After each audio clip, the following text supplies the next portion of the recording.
I bet he'll pick up on the third ringy dingy. One ringy dingy. One ringy dingy. 317 ringy dingies. Hello, Phil. Oh, how are you? I'm very good. Good. I I got a couple minute delay because I had to reboot the computer to get live stream going, and that's my problem, not somebody else's. So anyway, why don't you open up and tell people what the reason we have this very short notice radio show? And I'd like to be out of here within the hour because I've got people at home, like two daughters, one's pregnant, and one son-in-law and one future son-in-law. But over to you, David. I think we can guarantee your release, Phil. Guarantee my release on time? Yeah. Oh, okay. Well, go ahead. Cram as much truth as you can into the time we have together. Okay. Well, I said, cut a long story short, I think we have a superb case for an application to Congress for you to receive letters of marque and reprisal so you can confiscate all of the assets under the management or in the custody of Serco at the United States Patent and Trademark Office, which have or are believed to have been used in the production of patentee snuff films. How about that? Well, we've been talking about letters of marque and reprisal for a long time, and they no longer have those in the UK, do they? No, they don't, but they still have them in the United States. Yes, well, then I think that we are at the very least, we're owed a written response from Chief of Staff Kelly and President Trump if they don't want to rubber stamp my application for a letter of marque and reprisal. And I know that I send that application to a congressman or congresswoman. Whoop-de-doo. Congressman means man or woman. Let's not get into all these things that we're really not different about. So anyway, I've solved the, did you know there was a strange vision of a flying vehicle last night over California? I'm not sure. No, I don't think I did. That proves you didn't read the radio show ad because it's on there. But I've solved that. So since you solved the double murder, why don't you talk about whatever you want to talk about, whether that's Serco and the Patent Trademark Office. Also, did you, at the very bottom of that Warminster letter that talks about the patent for the red camera, did you see the very last line of data? Well, I did. Well, I saw it, but I didn't. I saw, but I didn't observe it. One or the other way around is. Yeah. Well, guess what the last two words written were? What? Dense field. Oh, I saw that. Okay. Well, what if somebody came up to you and wrote down dense field? Do you think you'd see dense field, or do you think you'd visually interpret Denise field? I immediately interpreted Denise field because there was a missing eye. Yes, and see, that's because our operation Densefield, which I think you'll recall that on the 4th of October of 2017, after the Stephen Paddock fake murder, now he's probably really dead, but it doesn't matter. He didn't die in a hail of gunfire. He died in a hail of, cosmic dust from the Clinton Foundation and G.H.W. Bush, Serco, the senior executive service, and a lot of other people. But I digressed for you, so as long as you're done digressing, why don't you do the smart stuff and I'll eat M&Ms. Okay, I'm challenging the chat room, or already have challenged the chat room. There's an image there of the interior pool, and I might as well challenge you as well, Phil. So I've asked the chat room because when people accuse me of being a conspiracy theorist, I'm saying, and somewhat indignantly, no, I reverse engineer crime scenes. Right? So I want you, if you would, Phil, and the chat room to describe what they think happened. This is the interior pool or the inside pool at the Barry Sherman and Honey Sherman home in Ontario and in Toronto. So either you or the chat room, let her rip. Just describe what you think happened in the run-up to the very painful death. Over to you. Well, I already know what happened, so I'll give the first 5 people in the chat room that want to try to solve that mystery the opportunity to. Meanwhile, I haven't been criticized. That sounds negative. I've had several people say, wait a minute, first of all, I got to thank someone in Ohio. Someone in Ohio, pardon me for not recalling your name, but it's here. The box that you sent it in is in this. Somebody sent me some Christmas gifts, some fishing lures. And during this show, I'll put one or more on my fishing hat, which I just found back there. And if the office looks a lot cleaner, that's because today's Saturday. So on Thursday night, Agent Marcy and Agent RPM were here, and we moved a lot of our products over to the other room so that this can be the studio for Able Danger when David and I are doing shows. And we're going to put a green screen over on the other side, and David and I may migrate over there, but the Able Danger is going to start an all-ladies show where neither Phil nor I will be in the building, just ladies. And I think that we'll debut that when Agent Dice gets back, which reminds me, I should check now that I've allowed sufficient time for 5 people to guess. I should see if Agent Dice is in the chat room. Oh, she is. I'm surprised. I thought she'd be listening, but I didn't think she'd be in the chat room. But she does surprise me a lot. I think I surprised her.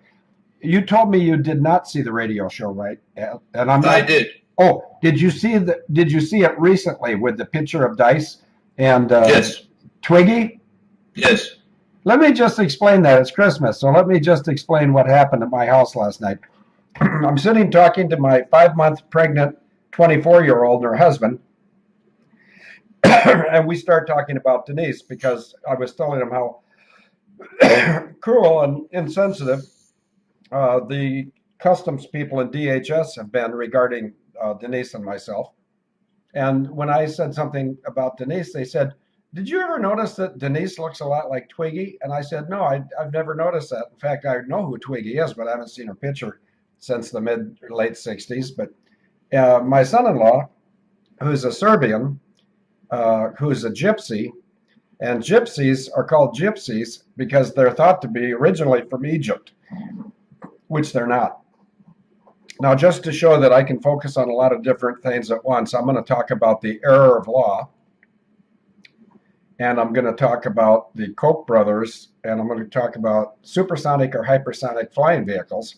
But first, I'm going to say that last night, while my daughter and her husband, and she's 5 months pregnant, and it's a boy, and I can't wait. That'll be my 3rd grandson in 5 months when it comes on April 10th.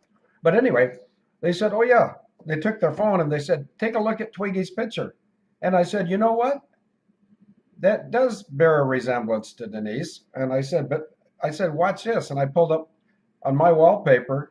In fact, I could do it right now. I don't think anybody cares if I do it, but just to show it's really here.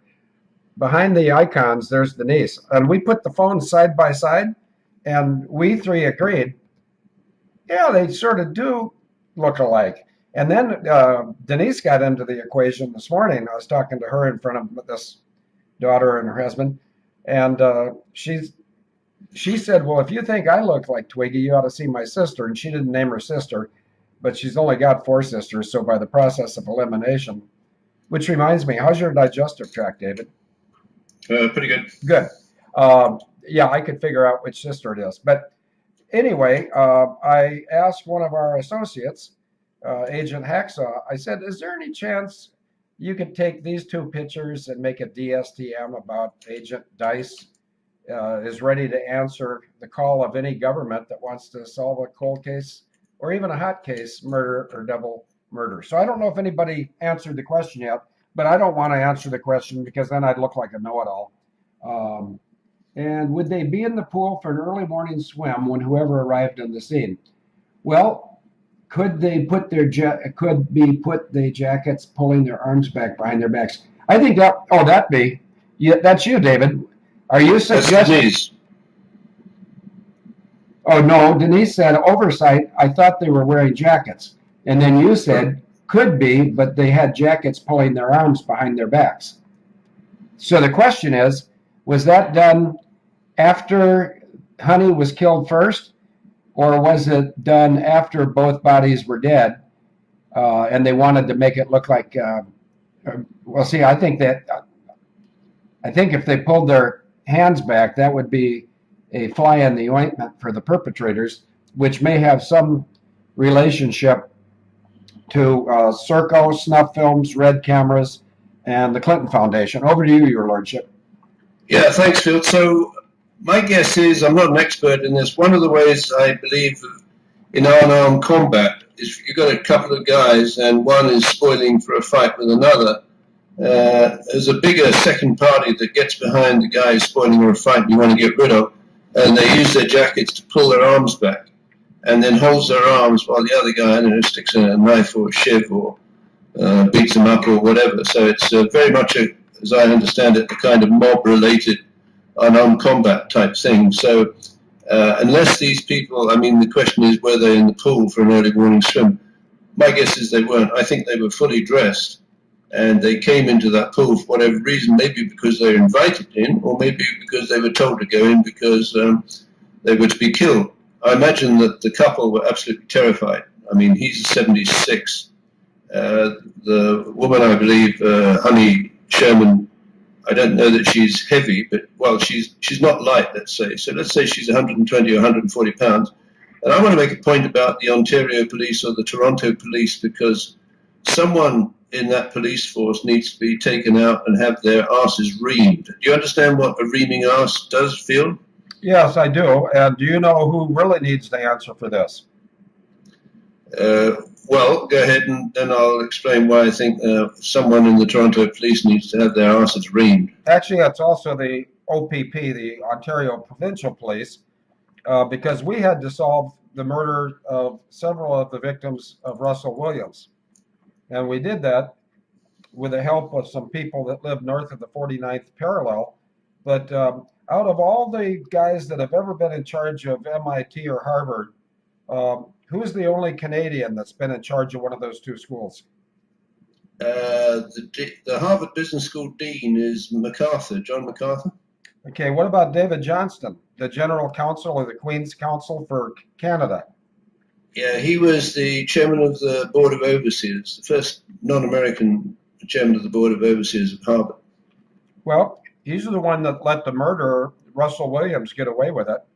Right. He covered for the Ontario Provincial Police and any other law enforcement that was supposed to solve Russell Williams murders because the OPP, Ontario Provincial Police, were well aware that Russell Williams was the rapist and murderer long before he hung Jessica Lloyd up upside down by her ankles by using a diesel tractor with a loader to hoist her into a tree and tie her there. And he wasn't a master of female anatomy because he thought that a traceable DNA located in, I don't like to use this term, SEMEN, he thought nobody would ever find any incriminating SEMEN. And he's wrong because when he hung her upside down, any SEMEN that was deposited would stay there because of gravity, because the gravity would make sure it didn't. I don't like talking about this stuff at all. But anyway, the Canadian police and General whatever his name is, David Johnston, they need to clean up their act, or we'll clean it up for them. So over to you, David. Yeah, and I see. Thank you, Denise. I think you're being very, very forensic. I think you're setting an example to your husband. Which husband of hers are you referring to? Denise, you. Oh, good, because she only had one husband. That's me. And the people in Customs and DHS think they're going to slow down the truth train by keeping us apart. It's now been 1 year and 4 days that we've been apart. And there's a price to pay for that. They'll be paying at some point. Over to you, David. Okay, so Denise's question, same effect as handcuffing, I imagine. I think that's probably right. I mean, you could put the hands behind the back and cuff them. But I think and I'm not quite sure how you would lock the arms behind the back, whether someone was actually holding them while they were being strangled. But these two people, incredible brutality. They were half sitting, and it appears they used two men's belts, trouser belts, to put around their throats and tighten or cinch it up against the railing around the pool. So I imagine that's not a very quick way of dying. They'd be choking, trembling, terrified, etc., etc. And this would absolutely turn on the scumbags who were behind the camera. Now, have you ever heard of these red cameras, Phil? To be honest, yes. To be even more honest, yes, about 4 hours ago when you told me. Oh, right. Well, I hadn't. And this guy, Frank D'Angelo, who's a self-promoting scumbag, as far as I can see, who claims to be a great friend of the late Barry Sherman. And he's done a variety of things, including started his own little cinema company, where he produces, directs, and finances, with, I would add, Barry Sherman's money, horror flicks that are apparently pathetic. But he does a very interesting way, and again, I think I'm going to challenge the chat room to see why this might be odd. He gets second-rate actors to participate in his horror flicks, and the horror flick production takes only 5 days, and he pays them in cash. So again, I'm going to pop that question in the chat room. Does anyone find that odd? And what might the motive be for getting second-rate actors to participate in a 5-day movie production with top-of-the-range cameras? Over to you in the chat room. Okay, let's see what the chat room says. And by the way, we have quite a crowd in the chat room, especially since the radio show ad. I don't know when I first put the radio show ad up, several hours ago. But still, it's a holiday weekend. It's a Saturday. People should be doing something more pleasant than talking about murder victims.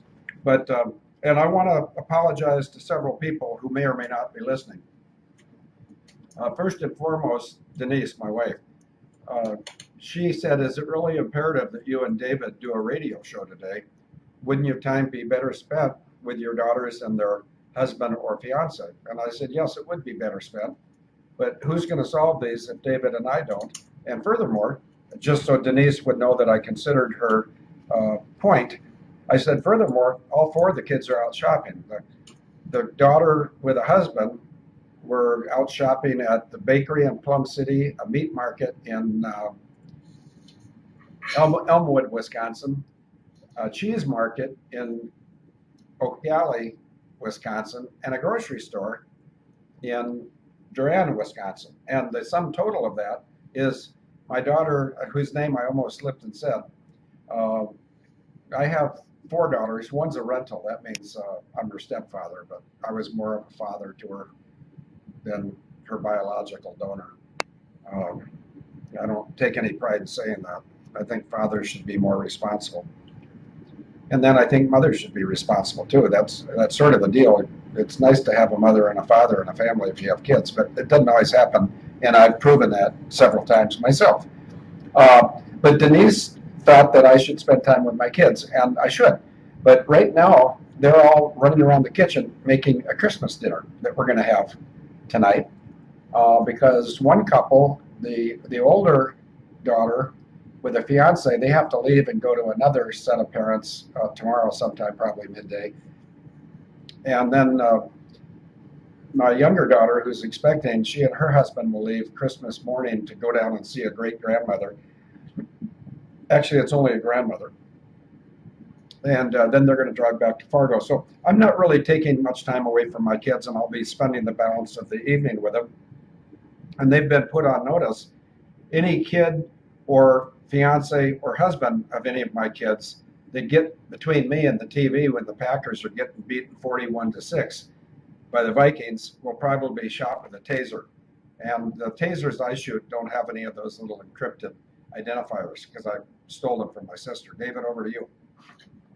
Okay, I think that the second-rate actors were hired for a 5-day shoot because that was the length of time Frank D'Angelo thought it would take to make a good snuff film.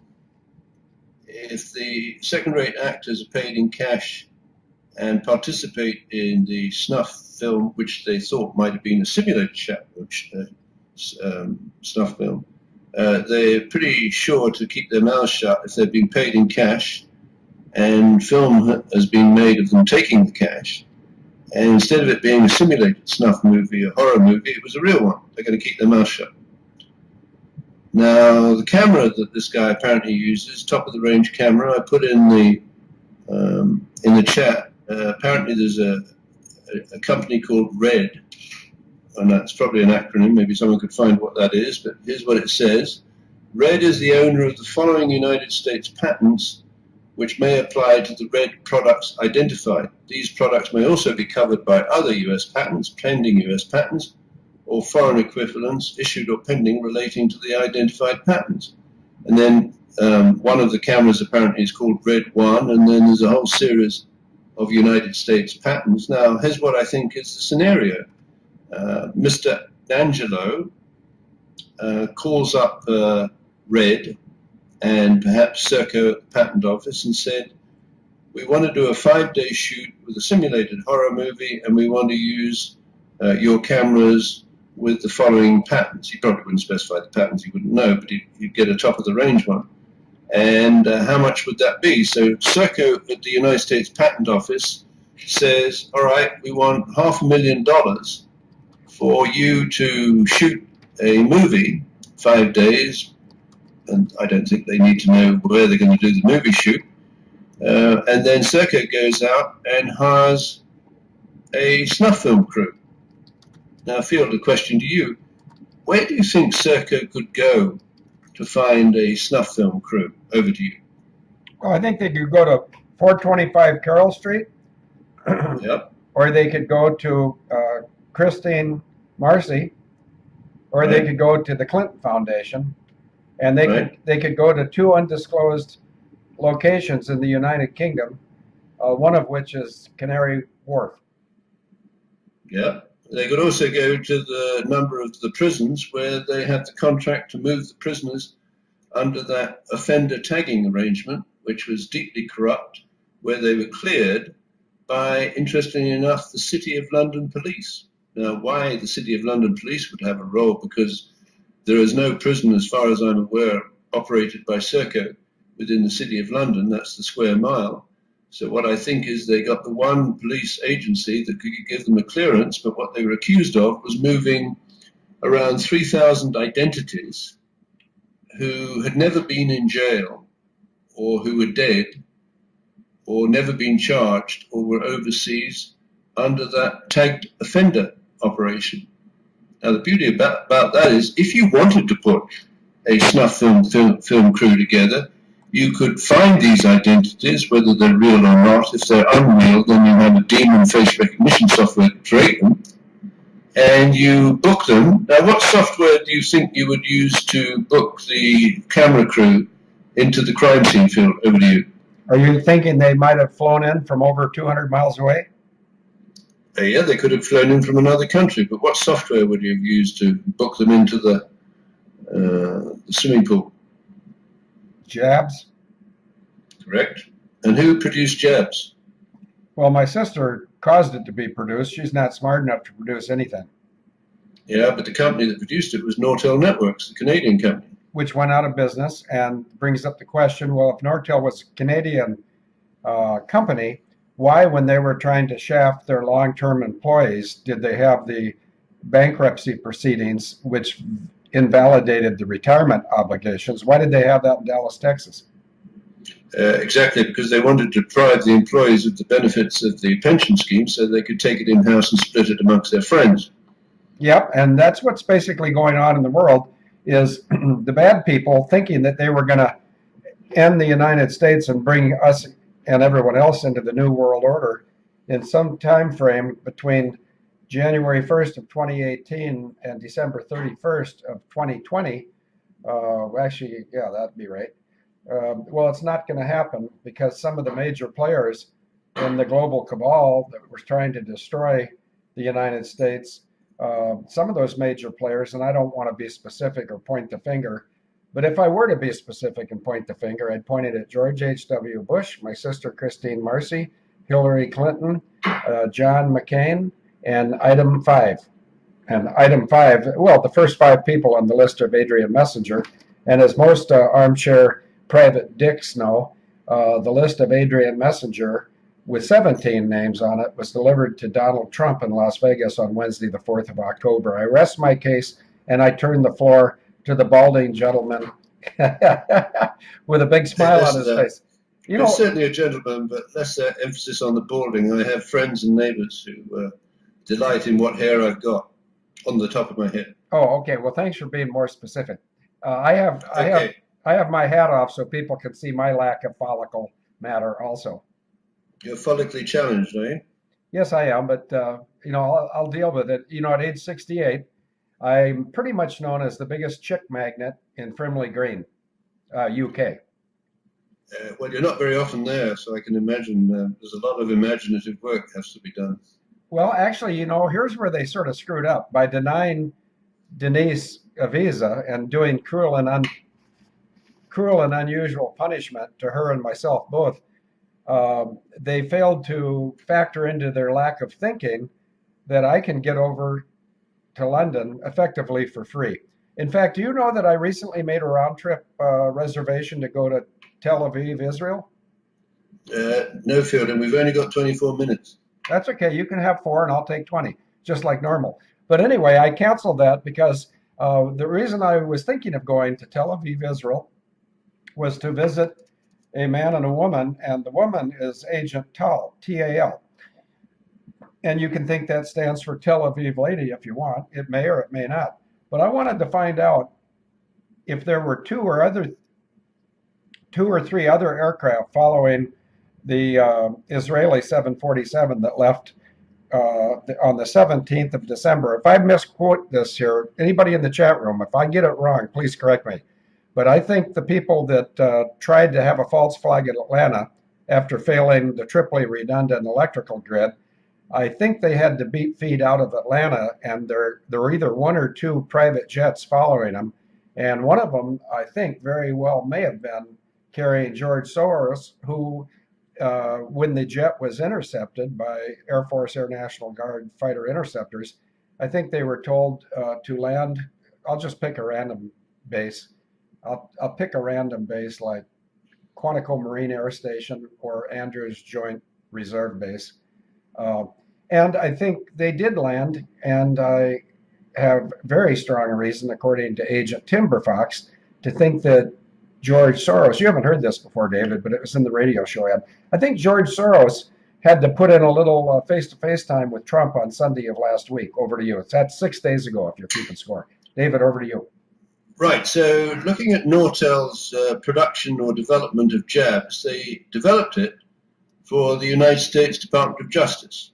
And on October the 22nd, 1996, about 2 months for one of the highest profile murders that I believe was executed by the same group of people as the ones who executed Barry and Honey Sherman on the 17th of December of this year, the awards were handed out, as I understand it, either by Jamie Gorelick or the pedophile dyke by the name of Janet Reno.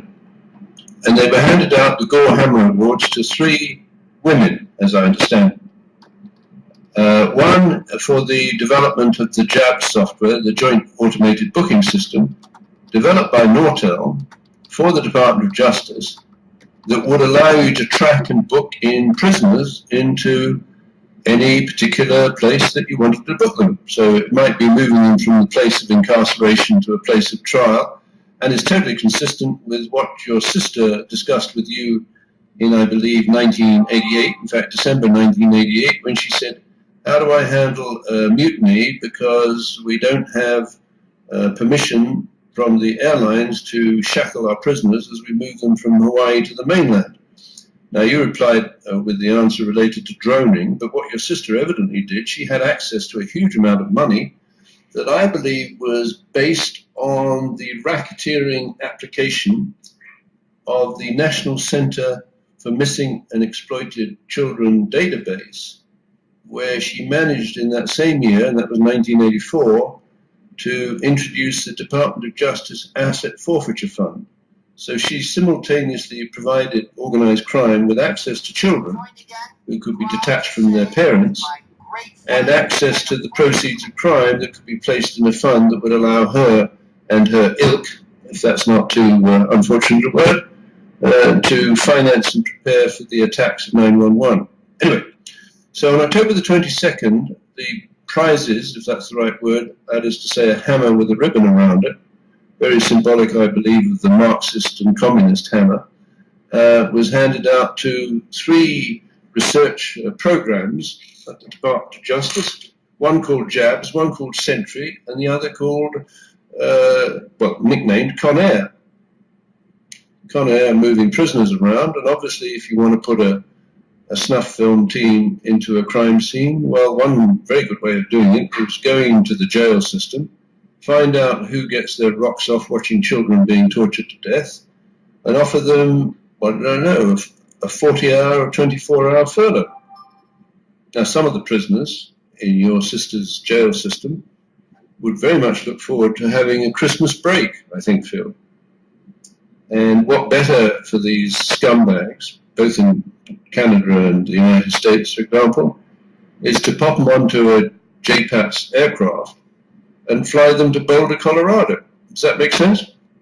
Yeah, and I have a question for somebody in the chat room regarding, there's a lady, I think it was, that said something about Love Field, which is a regional airport in Texas. It's smaller than DFW, but it's closer to downtown. But I just got something from, well, it could have been, I got this from someone in the region that Agent Tall lives in most of the year. Strangely, it's addressed to Denise, but not Denise McConnell, another Denise. It says, Denise, yes, 4channel comes through the CIA's Hive network, same as Reddit. The AI Tyler runs simulations. There's nothing unusual about Israeli-registered cargo planes landing and taking off from airports, including Atlanta. It goes on all the time. So people would be stunned if they discovered all those Qatar, that's Qatar actually, Qatar, Airways cargo flights landing and taking off at Chicago's O'Hare with all kinds of logistics.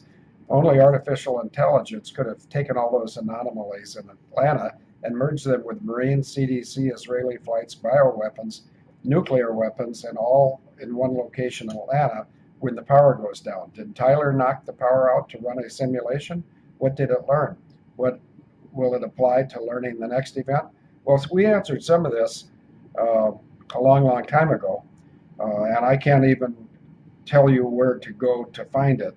But there were a lot of flights landing at the Gary, Indiana airport just outside Chicago, and what they were telling the world they were bringing in was fresh flowers for Chicago's florist shops, which if people want to believe that, fine, go ahead and believe it. But it wasn't true. But as far as this, I want to direct, it's in the second line of this email. Denise, yes, 4chan comes through the CIA's Hive network. Okay, David, there's no way in the world you could get this right, so I won't ask you.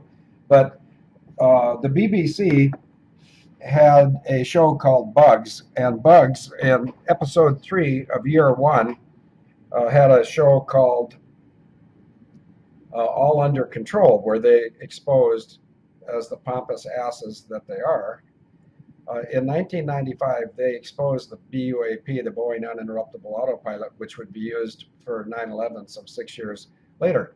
But either the first, watch how fast the chat room gets this, either the first or the second episode of Bugs in 1995, which is season number 1, was called either Hive or Out of the Hive. And I'm going to let someone in the chat room Google that and find out if the title was Out of the Hive or Hive, because this stuff that I just got, as if it's real cutting edge information, well, it is cutting edge information to a lot of organizations, but not to Able Danger. Over to you, David.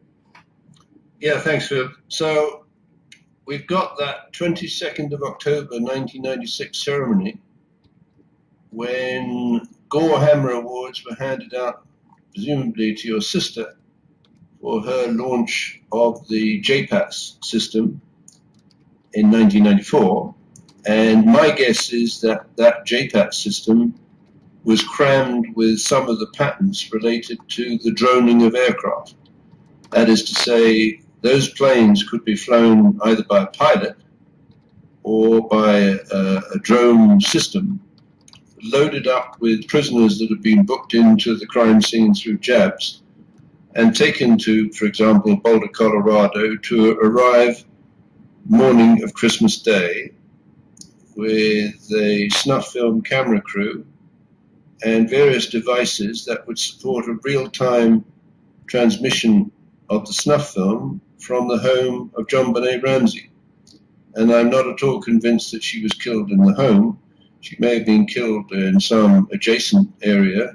Obviously, they would have been concerned about the screaming, given the brutality visited on that poor child's body. And she may have been brought back dead and put in the basement.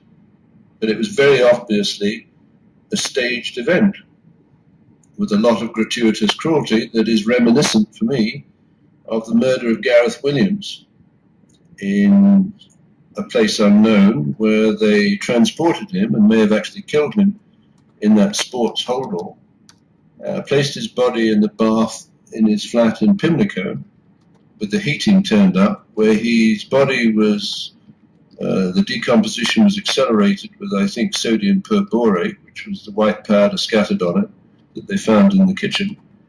And the police, this is reminiscent, I guess, of what the police did in Ontario, is they come up with the theory that this man had put himself in the bag, scattered sodium perborate on his own body, naked, and then locked himself in the bag. I mean, that is absolute effing bullshit. And it's reminiscent of what the police in Ontario and Toronto are saying, that this was a murder-suicide.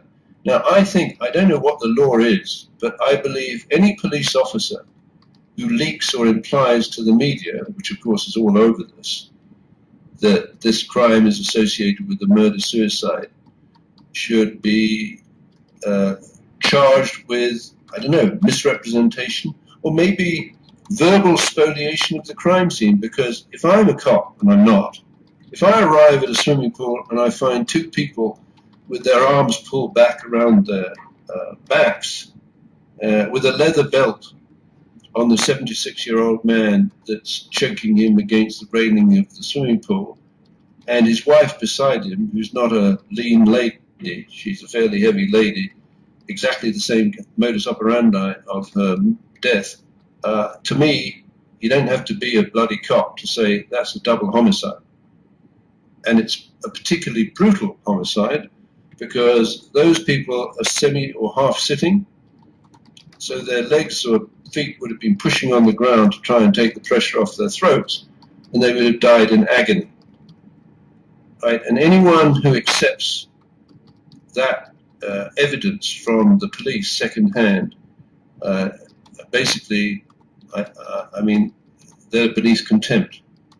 Now, we have to sit back and take this crap, but I want to nail those cops because I think they planted evidence. This was fake news. Now, do you remember all the fuss that Donald Trump was making about fake news? This is a fake news inject field. Of course it is, but do you realize that by putting this radio show on right now, we're basically indicting the government of Canada from David Johnston on down, and I am focusing on OPP because I've seen this what's it called, modus operandi before, and as you know, somewhere in my confusing mind, there's the intellectual property of pattern of the crimes, pattern of the signs, and pattern of the times, and it's sort of like some people can recall old lyrics to songs, and or properly lyrics to old songs, and some people can't. But maybe when people can recall on demand lyrics to songs that are from long ago, maybe they can also solve cold scene or cold or hot scene crime scene investigations and almost deduce instantly from the pattern how it was done and who may likely have done it. Notice for the record, I didn't say anything about Hillary Clinton Foundation, SES, which is the United States Senior Executive Service, or Serco.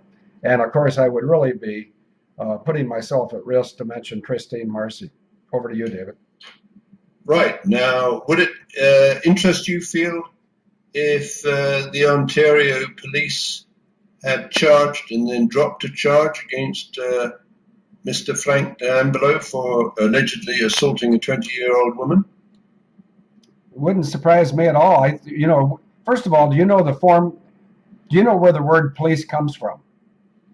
No, Phil. It's basically the root phrase of police. Off the top of my head is probably politic. So the police are actually private employees that protect the enterprise or protect the money behind the enterprise. And so, for people who have not heard this logic before, police is simply someone who enforces the policies of the people with all the money. But I have good news before Christmas. A lot of the people that think they have all the money are going to be losing all their money, uh, perhaps by January 18th. And when you have time later tonight, David, go through the radio show ad until you find the link. That's a U.S. Department. In fact, I'll do it better. Someone that's a good Googler, and I don't know if we have plenty of good Googlers here right now. I'm just looking to see if, nope, Gordon's not here. I just saw another name down where Gordon should have been, but I know that person can Google it. But there's a Department of Treasury laundry list of global human trafficking people and enterprises, companies in names, and they're from all around the world. And all of those people are going to be getting a visit to Trump's pedophile task force. And David, do you think that Trump's pedophile task force has more than 3 Marines? Probably 4. Yeah, you're absolutely right. Over to you, Your Lordship. Right, so we got 9 minutes, and so I just popped into the chat room why this guy D'Angelo should be a subject of inquiry by the Ontario Provincial Police, because he's accused, and the judge said he's probably guilty, of assaulting a 21-year-old woman. And members of the Ontario Provincial Police, after the judge had said he's probably guilty and let him go, there was a celebration at his home at which the Ontario Provincial Police showed up. So they joined the celebration field. Now, this guy was organizing horror flicks, taking 5 days to produce the horror flicks, employing red top-of-the-range cameras for pathetic horror flicks, and paying cash to actors. As far as I'm concerned, he's operating a patentee snuff film shakedown operation through the United States Patent and Trademark Office run by Serco. Well, why don't we just go ahead and get me a letter of marque and reprisal, because I don't have to leave for London until Tuesday at 10 p.m. I got a lot of energy and I can move at the speed of heat. I can go out to Washington, D.C. and serve them Tuesday morning and then continue on to London. I think that'd be a fantastic idea, and I think you've got all the credentials, Phil, and you've got, the world's leading forensic economists behind you, or in front of you, one of the two, and it seems to be a slam dunk case. You go, you demand Congress, you can bypass Kelly, you can bypass Trump, put an open letter to Congress, I don't know exactly the formula, but someone can probably help you, and say that you want letters of marque and reprisal to legitimize your and your friends, and hopefully you would take me along because I'd like to join that, maybe a few Marines, and you would need to go to the United States Patent and Trademark Office and confiscate all of the assets in the custody of Serco. Now, you could pick a few other targets, but let's not digress, although you might mention the National Visa Center or the Defense Ammunition Center as another couple of government entities run by this useless company, Serco. But let's say focused on the United States Patent and Trademark Office. I don't know how many employees they've got there, but they've processed over 2 million patents.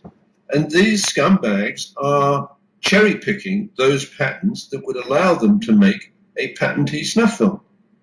Now, let's take a patent, for example. All of those patents and the more recent ones taken out by Boeing for the Boeing Honeywell undroppable autopilot are processed by Serco through the United States Patent and Trademark Office.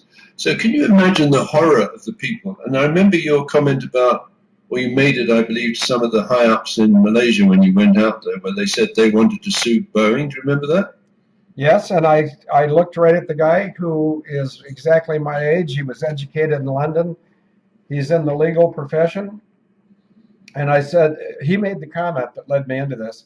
He said, Malaysia 370, if this goes to trial, it'll result in the first $1 trillion award. And I said to him, oh, that's interesting. So who would be the defendant that would pay the $1 trillion award? And he said, Boeing for the BUAP.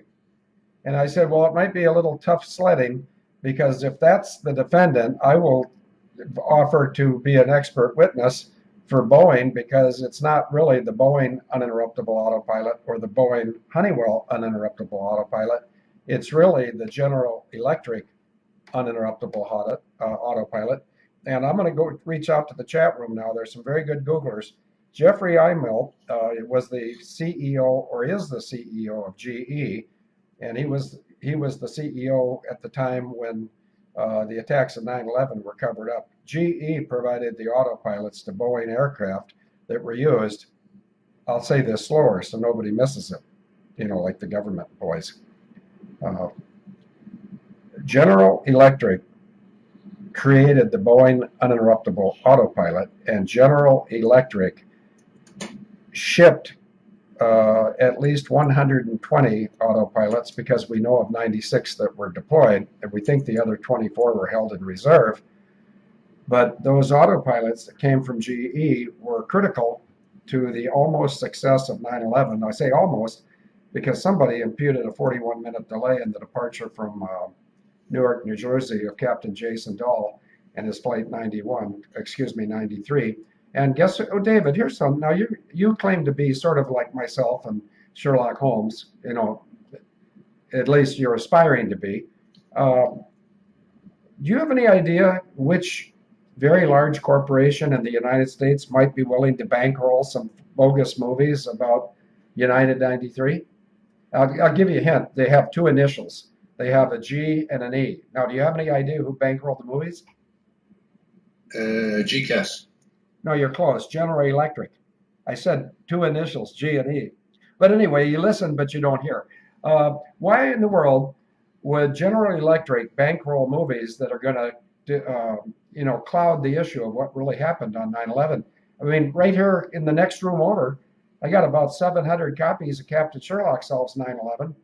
And they came to me due to the courtesy and the confidence of one of our agents who happens to be married to another one of our agents. And I'm not talking about Denise and I, but, this goes back to my proposed trip to Israel. I don't have to go to Israel on the 25th because the information I needed out of the logbook of the aircraft, which off the top of my head was 4X-ICB, we got the cargo manifest and we got the maintenance records. And we know how much fuel they got. We know how the fuel was paid for. And we have a pretty good idea of what the cargo was outbound from Atlanta. And notice I didn't say anything about CDC or nuclear weapons. David, over to you.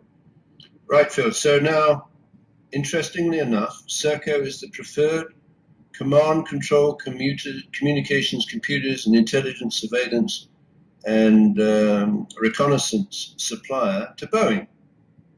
Serco is controlling and processing the patents at the United States Patent and Trademark Office. Quite extraordinary that this is a British company. The only way that that company can get into the pants of the United States of America, hate to be vulgar, is through fear and extortion and blackmail. So now, I think I understand why the Malaysians might believe they should go after Boeing, but you can show a much more lucrative activity or proposal, because if you take 9 of the shareholders of Boeing who are global custodians, their total shareholdings in Boeing, I bet you add up to more than 70% of the shares owned by Boeing, owned by their investee companies. One of those, remember, Field, is the Teachers' Pension Fund, which I believe is the largest private pension fund in the world, a major investor in Boeing. So actually what I'm saying is Serco, when they decide they want to stage the 9/11 attacks during the Amalgam Virgo or the Global Guardian war game, they call up the various patentees and say, look, we'd like to license your patented technology for the duration of 30 hours. Field, why would I suggest that Serco would be interested in Boeing's patents for the uninterruptible autopilot for 30 hours? Over to you. Because there was an exercise on June 1 and 2 of 2001 called Amalgam Virgo 01, which was written and scripted by my college classmate, Captain Chick Burlingame, who they then murdered on 9/11, so that he, like Willie Card, and I never can remember Thomas Hale's name, but the college professor from MIT that, or was it Harvard? It was Harvard, that taught certain almost lost languages like Navajo. Navajo was part of the 9/11 plan. Willie Card, Dr. Hale from the university was Caucasian. Willie Card was involved with the private air traffic controllers. And that's something we got to talk to Trump about, because he's thinking of putting Serco. Now, something just struck me, David. At this moment, Trump and his advisors are thinking of giving Serco broader powers of air traffic control in the U.S. If I have to go back to Malaysia and take the 4 government people that called me to go to Malaysia to talk to them, because I can explain things very clearly and very laconically. Of course, I don't do that very often unless I'm talking to good people. Otherwise, I just overwhelm them with bullshit and they have no idea what I'm saying. But let me tell you this. David, do you know what my birthday is? Oh, I've forgotten the field. I'm sorry. No, that's okay. I can't remember yours either. But it's either the 7th or 8th of August. Yeah, and it's the same day as the bombs went off in the East African embassies, or was it that, or maybe the Kobar Towers? Well, anyway, I put this up in the chat room. You can see it. It's the last thing I put up. It says, may I please have everyone's attention for a major announcement? And JJ Jono said yes, and James Kidd said yes, and Cookie Monster said yes, and James Kidd encouraged everybody to listen. Agent T said go ahead. Kathy McHaley said go ahead. JJ Jono of Jersey said all ears. Chief S said attention on deck for a field, and he spelled deck wrong because he didn't think I'd know. Deck is D-E-C-K. Of course, David, well, I can't say David's last name, so I'll use his call sign, the Telford Russian. And by the way, I hope this thing gets, I hope this radio show and the term dense field get tweeted, because here comes an announcement. Are you sitting down, David? I am too. Okay. Now, I just said about 10 minutes ago that Jeffrey Immelt was behind the cover-up of 9/11.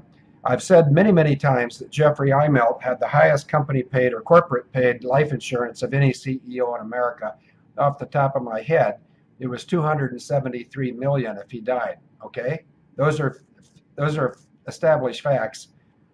Here's something nobody knows, David. I'm gonna tell you something that's a fact, and it's easy to remember, and then I'm going to ask you a question, which is even easier to answer. Okay, my birthday is October 2nd, okay? Right. If I had sent a message to Jeffrey Immelt demanding that he step down as CEO of GE before I lose my temper, what date, now recall my birthday is October 2nd, what date do you think I would have used as a deadline for Jeffrey Immelt to announce his retirement? October 2nd. Boy, you're very prescient. On October 2nd, and keep in mind, early October of this year was quite good, because a few days before the 1st of October, I found out that there was going to be a false flag in Henderson, Reno, or Las Vegas. Doesn't matter how I found out, but I did. So I canceled my trip. I was supposed to leave for London on Sunday night, October 1st, to go see Denise. I postponed my trip because I had reason to believe something big was going to happen. Well, something big happened on October 1st, the Stephen Paddock false flag. So then someone who may be in this chat room, let me just look, and I don't ever like to, okay, the person that I got one-on-one communication with somebody, that said, Field, if you got anything for Donald Trump, send it to me. I'll send it to a cutout, and the cutout is in law enforcement, federal, state, county, or city in Nevada. And he's on the protection team for Trump during his visit to a certain location on October 4th, which is Wednesday. So I sent several things. I sent the list of Adrian Messenger, which has the first 17 names of the pedophile organization that I exposed in court on the 21st of August of 2014. And I'm getting a little impatient. My trigger finger is getting sort of itchy. But Jeffrey Immelt, among the other things he was, apparently he was a coward because he retired on my birthday. Well, another one bites the dust. David, over to you. Okay, I'm going to look at the camera on my computer so they can see my eyes boring into their little souls, so in the chat room, etc. And here's a statement as to what happened prior to 9/11. Senior people in Serco, and remember the investment banker for Serco is N.M. Rothschild and Sons. At the time of 2001, I believe that Wilbur Ross was the de facto investment advisor or investment banker at Serco. What they would have done prior to 9/11 is call up the US Navy Secretary of the Navy, whose name was Gordon England, I believe, and said to him, "Hey, Gordy, what would you accept for us to be able to use the onion router technology patent for the duration of the war game of 30 hours on 9/11, because we want to see if it's a good tool to protect America against an attack." And Gordon England, being a frail little man, perhaps offered as much as $100,000 or $500,000 or $1 million. He would have said, "Consider it done." Meanwhile, Serco's investment banker, N.M. Rothschild, probably Wilbur Ross, would have called up Boeing, senior personnel. I forget what was the name, Phil Condit, was it, I believe? And said, "Hey, Phil, how much would it take for us to be able to use your Boeing, Honeywell, uninterruptible autopilot patents for 30 hours on 911? So Phil Condit would have said, "Well, I'll take $10 million into his personal account." Well, who knows? Important to track that money all the same. And Boeing would have accepted X million dollars to make the Boeing Honeywell uninterruptible autopilot available for 30 hours during the Global Guardian war game. Now, probably, in good faith, Gordon England and the Boeing director who signed off on that. Now, which Boeing director might have signed off on that who might be extremely suspect from a crime scene investigation point of view? Field, over to you. Is he a Nazi that had a German father? He had a Nazi father. I assume he's a Nazi. Well, the fruit doesn't fall very far from the tree, does it, David? No.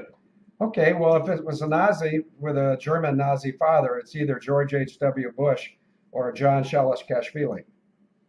Okay, so we've got a senior person in the Department of the Navy, the Secretary of the Navy, or SecNav, Gordon England, accepting money to make available the Navy's patent, the onion router, which allows you to engage in death betting, I understand. And you have a senior director in the Boeing company that had just moved its headquarters to Chicago, who accepted X million dollars to make the Boeing Honeywell uninterruptible autopilot available for 30 hours. Effectively, you've got two patentees in the attack of 9/11 who accepted money, perhaps in good faith, to make their technologies, their patented technologies, available to their exercises, for that exercise. And I'm assuming they were absolutely horrified when they realized that those patented devices were used in the 9/11 attack. However, the problem is they're now compromised because they've accepted money for the use of those patents arranged through Serco and its investment bankers. So I think if you just to go to that very simple argument, Phil, you've got a cast iron case to go to Congress, you can bypass all of these other useless scumbags, and you're going to collectively to Congress and you're demanding letters of marque and reprisal to take a raiding party, of which I assume I'm going to be a major part, all right? Probably relatively far back in your rear, and I expect to have a whole bunch of Marines ahead of me. Just takes one. It just takes one Marine. Might be just you then. Yeah, you know, one man with God is a majority. Okay, well, I'll tag along behind you because I think this would be really fun in the closing years of my life. When we go to the United States Patent and Trademark Office, and whatever the legality, you present your letters of marque and reprisal, and you say, we are confiscating on behalf of the United States government all of the assets controlled by Serco that may or are perceived to have been used in patentee snuff film work on 911. Over to you. Yeah, good idea. And you know, the UK and Serco, they've controlled the patent office since 1812. Do you remember that? Yeah, do you want to just remind, because I know we're running over, but I think this is a fascinating. Well, wait a minute. Let me see if Denise is in the chat room. Okay. Oh, no, she's left. Okay, I need a surrogate for Denise. She's probably listening, but she's not in the chat room. And I think that Cookie Monster will volunteer to play Denise's role. Cookie Monster, are you ready to pretend like you're Denise? Let me just wait for her to answer. When we're done, I'm going to stay here for 3 minutes because I'm reaching out to General Flynn, who's reading everything Able Danger writes. And see, let me see. Okay. Stella, well, Cookie Monster hasn't responded yet, so I'll take that as a yes. Oh, Denise is ready. Is she in the chat room? Or you mean the ersatz? Yeah, okay, ersatz, Denise, here's the question. If I can guarantee that my 2 daughters and their 2 male interests are perfectly happy at home, is there any urgency about my getting off the radio? So maybe David could say a little bit more, because I will be reaching out personally one-on-one. That's Field McConnell to General Flynn, and I'm going to do it, and I'm holding myself accountable. In fact, I want somebody to send me an email. And oh, I see. The Telford Russian, if he's not busy eating, will send me an email reminding me to put, there's a movie in 1965 with JC, which isn't Jesus Christ, but it might as well be for this conversation. JC was James Coburn, and the movie was In Like Flint, which is very close to In Like Flynn.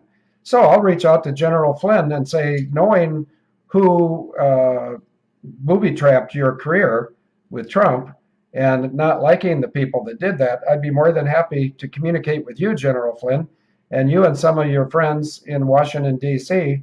can find a congressman, perhaps Trey Gowdy, who would, I think somebody just sent me an email, and I think I know who it was, and it wouldn't have been Denise.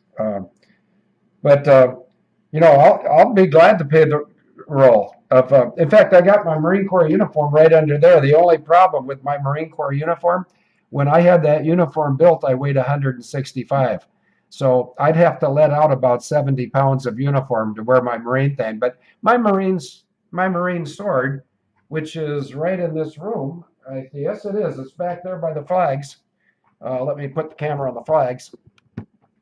Back there, you can see a black thing inclined at about 26 degrees. That's my Marine Corps sword. And can I jump in? No, yes. When I said no, I meant yes. Why not? Go ahead. Well, you know, if I'm going to be part of a letters of marque and reprisal SWAT team going into the United States Patent and Trademark Office, I want my team to be smart. So is there a tailor in Plum City? Well, there's a tosser, a wanker, a shirt lifter. No, there's a seamstress. Do you care if it's a boy or girl tailor? I don't care, because I mean, is there enough material in your uniform to let out to cope with the copiousness of your body now? Now, wait a minute. Are you suggesting that I've got 70 pounds of useless fat? Well, I thought that was what you were implying. I mean, I just sit here and I'm inferring. I wasn't suggesting. Well, I just got something from a guy that may or may not be Russian that says "in like Flint," and just so I can prove that I read your letter, you spelt it F-L-Y-N-T, and if I'm not mistaken, and I never am, I say things like that to really piss off the bad guys.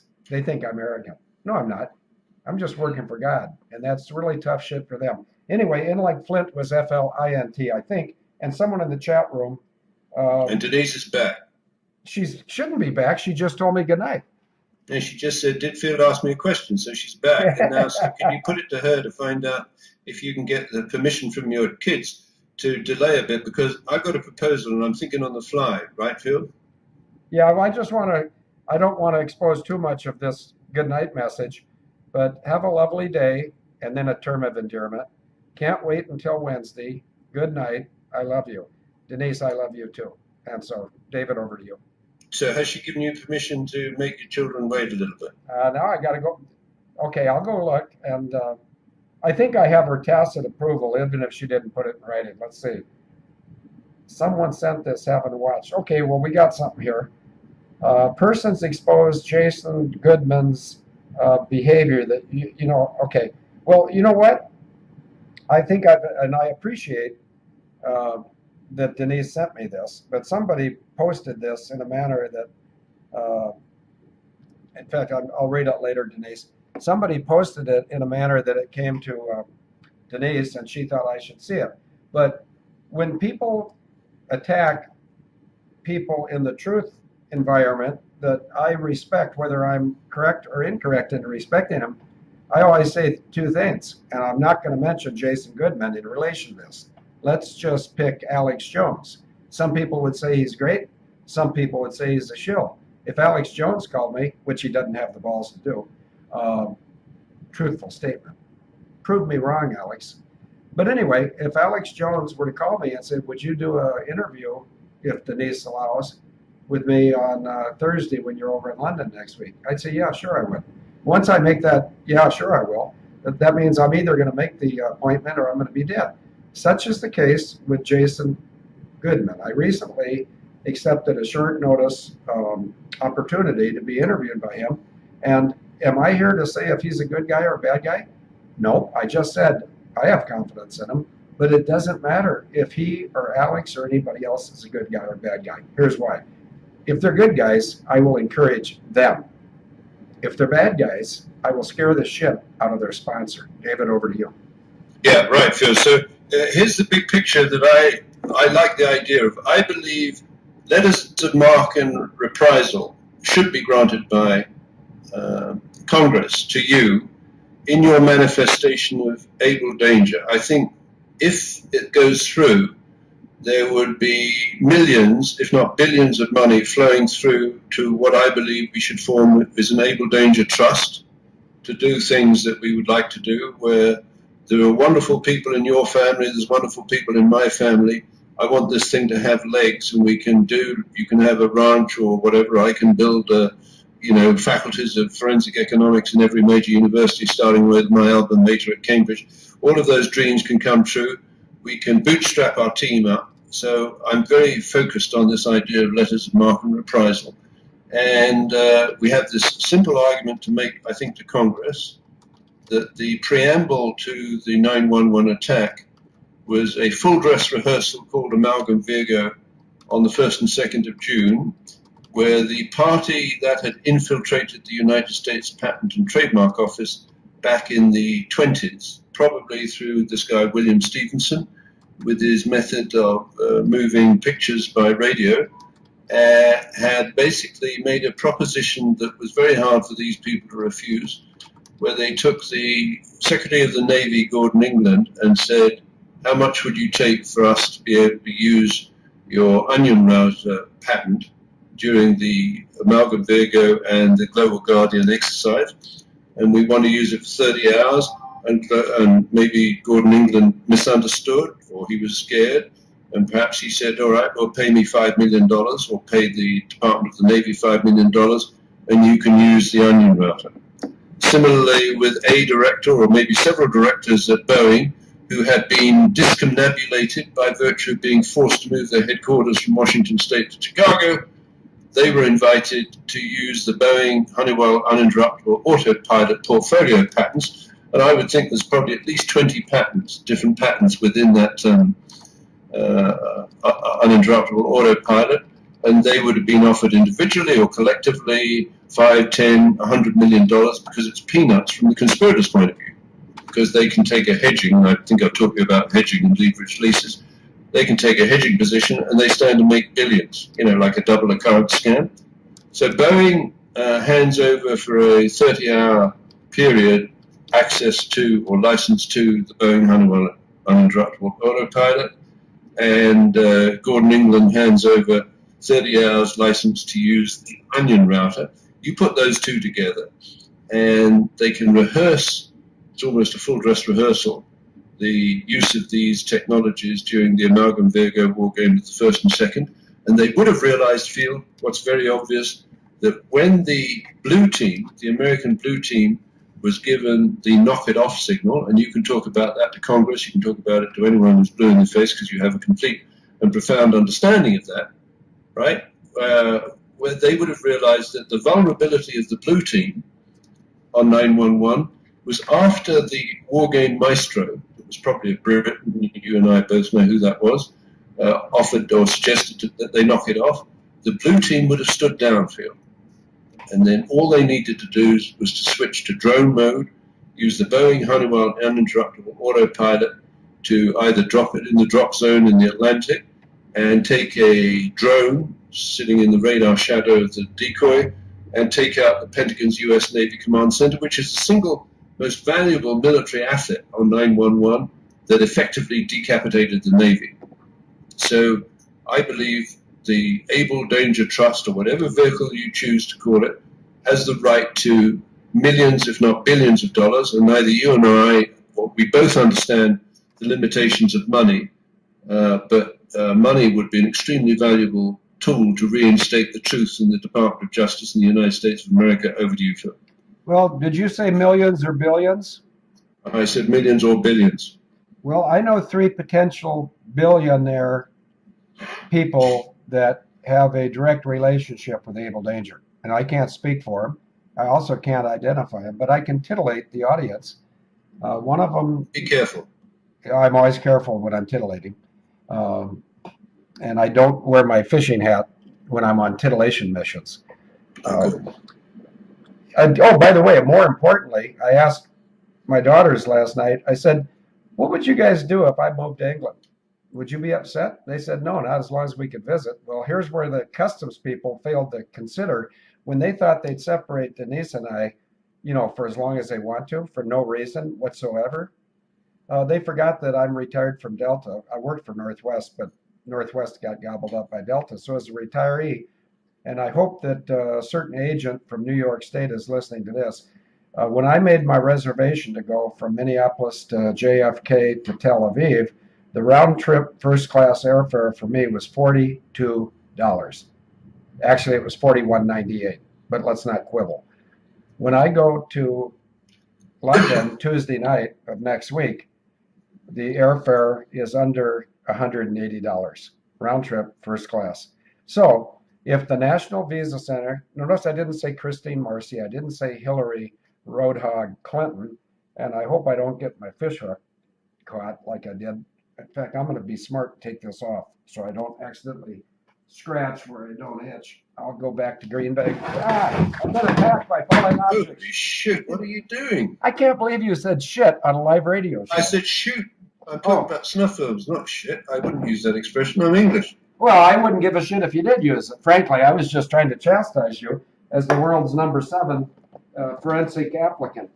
But no, gravity, you do have at least a high school or grade school education in physics and astrophysics, don't you? Yeah, in fact, I invented the 12-dimensional object-oriented fractal paintbrush, so probably I know more about fractal physics than anyone alive. Well, I know a fair amount about titillating. So, I mean, we both bring something to the table. But anyway, no, I have a lot of stuff around here, and just to demonstrate about how we can probably solve almost anything, not you and I, but Able Danger. This book right here, the guy who wrote the book is the police chief from Medina, North Dakota, and he wrote me a very nice letter. We don't have time for that because I got to go home here pretty soon.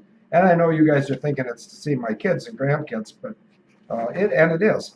But this letter, which I'm not going to read, I read it before, but Chief Daryl Graff, retired, he sent me this book, and he found me on the internet. I guess when you have 35 million hits, you're easy to find. It says, it's dated the 6th of September of 17, to a real American Field McConnell. You have courage beyond belief. And he signed his name.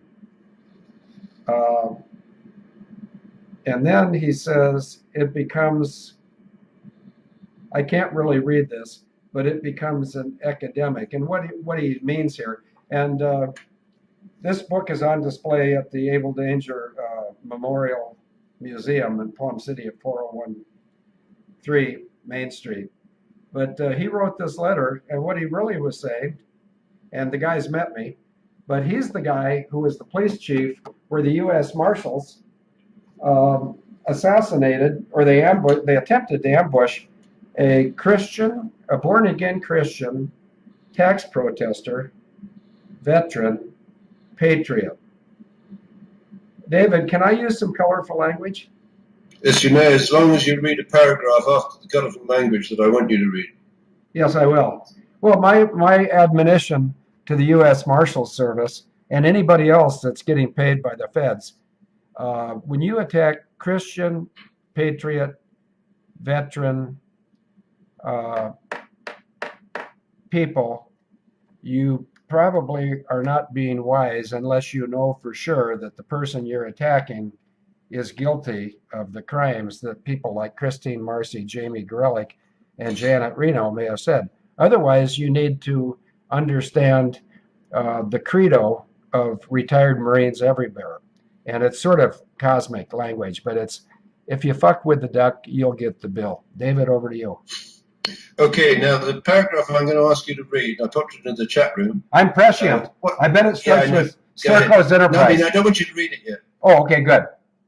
Right, but I want you to visualize, and I want the chat room to visualize, when Field goes into Congress, or whatever mechanism that he applies for a letters of marque and reprisal in respect of Serco's role in the attacks of 9/11, this paragraph, I believe, says it all, because no doubt the Congress people that Field will meet will say, what the hell are you talking about?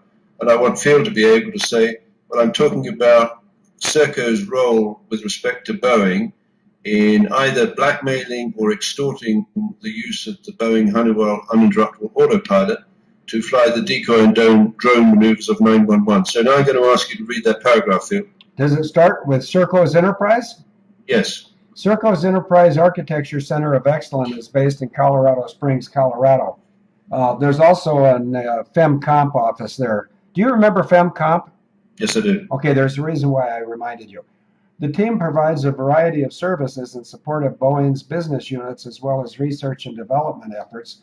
Serco's architecture employs object-oriented, that's Oscar, unified modeling language, uniform Mike Lima, to define, design, satisfy defense agencies' mission-critical requirements, including command, control, communications, computers, and intelligence, C4I.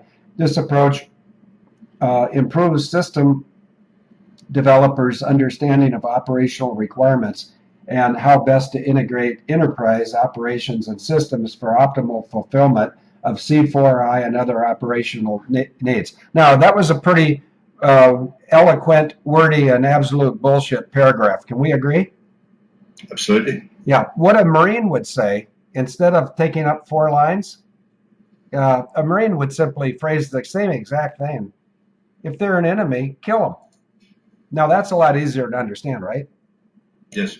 Well, we've got enemies, and they're not Muslims, they're not ISIS, they're not Russians, they're not Chinese. The enemies we have are generally inside the Beltway around Washington, D.C., or at other locations that are known to me in Able Danger. And if somebody that's a female would put up, or we could use a male. I see Chief Scott's here. I don't think he can find it. But Telford Russian, could you put up the picture of me in front of Serco's headquarters in Hook, UK?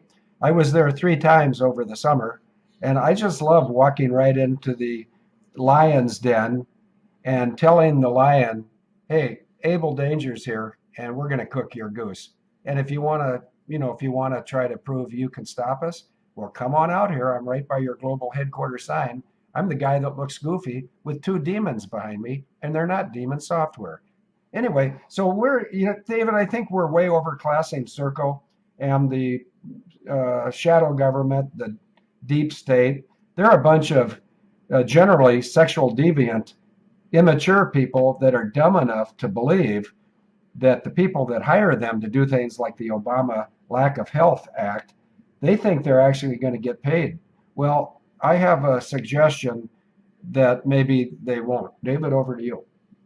Yeah, and I think the revenues that would flow, I think, to enable Danger Trust, well, let's not speculate, but I do believe it could be a significant amount of money, and it would remove this festering sore inside the United States government, where this company, this British company, has penetrated a huge range of key departments, including FAA contract towers, Defense Ammunition Center, the National Visa Center, and perhaps the most important, the United States Patent and Trademark Office. So we covered a lot of ground, Phil. Just get your letters of marque and reprisal, and we'll move on to stage 2. Over to you. Okay, and so we're not going to be on the radio again until Tuesday, and there's no pressure, but if you can make a very short, laconic offer from Able Danger, I'll send it to General Flynn, who, by the way, is the second 4-star general. I think Flynn was a 4-star. I'm not sure if he was. I don't care. I don't like generals typically, but when they're patriots, I'll tolerate them. I want to just read something of a spiritual nature, and we're not going to be on the radio again unless something like this comes up. But we're going to take Christmas Eve, that's tomorrow, and Christmas Day, that's Monday. But it says this: I am the King of Kings and the Lord of Lords, dwelling in dazzling bright light. And take a look at the picture of the dazzling bright light over California sky yesterday. I am also your shepherd, companion, and friend, the one who never lets go of your hand. Worship me in my holy majesty. Come close to me and rest in my presence. You need me both as God and as man. Only my incarnation on that first long ago Christmas could fulfill your neediness. Since I went to such extreme measures to save you from your sins, you can be assured that I will graciously give you all you need. There's your answer, David. We're going to get all we need. Nurture well your trust in me as Savior, Lord, and friend. I have held nothing back in my provision for you. I have even deigned, that's spelled D-E-I-G-N-E-D, to live within you. And that means God indwells our soul, for those of you who didn't figure it out. Rejoice in all that I have done for you, and my light will shine through you into the world. Now, I like to do things that are unpredictable. I'm going to put up a picture of In Like Flint to honor General Flynn's courage to follow Able Danger. And I'm going to put Light of the World Shine on Me, Love is the Answer. And it'll be up to the first 3 people that vote. Do you want Light of the World Shine on Me by the guy who wrote it, Todd Rundgren, who was with a group that I can't remember right now? I'm thinking of Oasis, which is in England, but that's not the group he was with. But also John England Dan and John Ford Coley did a version of the song. So as soon as I get 3 votes for either, what's his name, the guy who wrote the song, Todd Rundgren, he wrote it, I'll either put that version or I'll put England Dan and John Ford Coley. But it's at this time of the year, if people don't see the light, then you should probably someone who can lead you to the light. And I'll leave it with that. David, the next time we talk, well, we can talk anytime, but I've been summoned home where I'm going to squeeze a nice meal prepared by 4 of my kids in between now and when the Minnesota Vikings kick off against the Packers en route to a 41-10 drubbing. Are you still there, or did you? Yes, sir. I'm going to ask you to do a little more reading, if you would. Oh, you always do this. It's very predictable. So what would you like me to read? Okay, I put a copy of the Letters of Marque issued by James Madison up in the chat room. Yep. Are you able to expand that up a little bit and just read from that paragraph where it says subdue, seize, and take any, etc.? Well, now, wait a minute. I don't know if I'm capable of doing that. Let me find out. Well, maybe I am. Open image and new tab. In like Flint. Hey, I did spell it right. Thanks, Chief S. Todd Rundgren. Okay, Todd Rundgren. Okay, I've got 2 Todd Rundgrens. Oh, wait a minute. Anybody know of upgrades on Snodgrass? Snodgrass was a whistleblower alleged that may have been in an accident. Okay, I've only got 2 votes. David, I'm not sure. Hang on. Madison letter. Yeah, I got it bigger. Where did you want me to read? Be it known? From subdue, seize, and take any da-da-da-da. Okay, subdue, seize, and take any armed or unarmed British vessel, public or private. Yeah, so I'll tell you what I'll do. Let me just do this now while I'm thinking of it. Save image as... How do you abbreviate? Never mind, I have to do it myself. Oh, I don't have to do it. Okay, I got that image. I'll put that in under the image that I'm going to put in of In Like Flint. And I think that's enough of an assignment for me, but I'll volunteer. I'm doing my weird, I call it weird shit, David. I always tell people that ask me how I do this. I said, I don't know. I have no idea. I think God inspires me, but I'm not sure. I know what I'm supposed to do. I know how to do it, and I do it. So I know I'm supposed to watch the Vikings and the Packers. I know I'm supposed to have sort of a Christmas dinner with my kids. So I'm going to go do both. But before I go, I'm going to give a tip of my hat to the Tilford Russian. I'm going to give for getting the movie. Chief S got it too, In Like Flint. So I'm going to use the In Like Flint thing and Light of the World, and then I'm going to put the letter of marque and reprisal. And I'm going to honor, and don't think I'm sucking up to him because he'll know I'm not, because he can read my lips. But I'm going to give this General Flynn a historic opportunity to do the very right thing, and we'll see where the chips fall. Right, David? Yes. Okay, are you ready to go yet? Yeah, I'm just going to read the date at the end of it, if I may. Yeah, please do.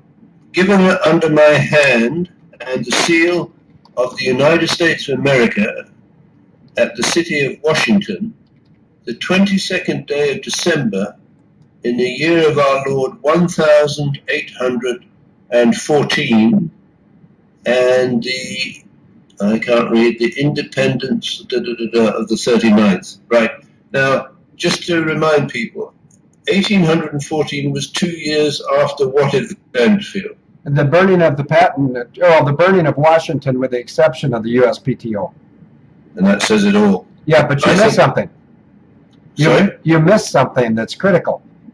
Okay, go ahead. What day in 1814 was that signed? On the 22nd day of December. If I'd given a deadline to a certain group to do this so I don't have to, what day? Today's the 23rd of December. Are we in agreement? We are.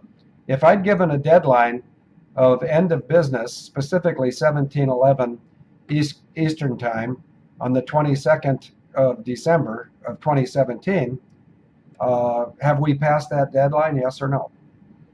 No. Yes, we have. Oh, yes, we have. You listen, but you don't hear. Yeah, the deadline was yesterday at 1711. They didn't meet the deadline, so here come the fucking Marines. David, over to you. Yeah, and you know what I like about that? Look how simple that document it is. It's one piece of paper. I can just imagine you brandishing. I did teach you how to brandish, didn't I? Well, part of my anatomy, or a sword, or a piece of paper?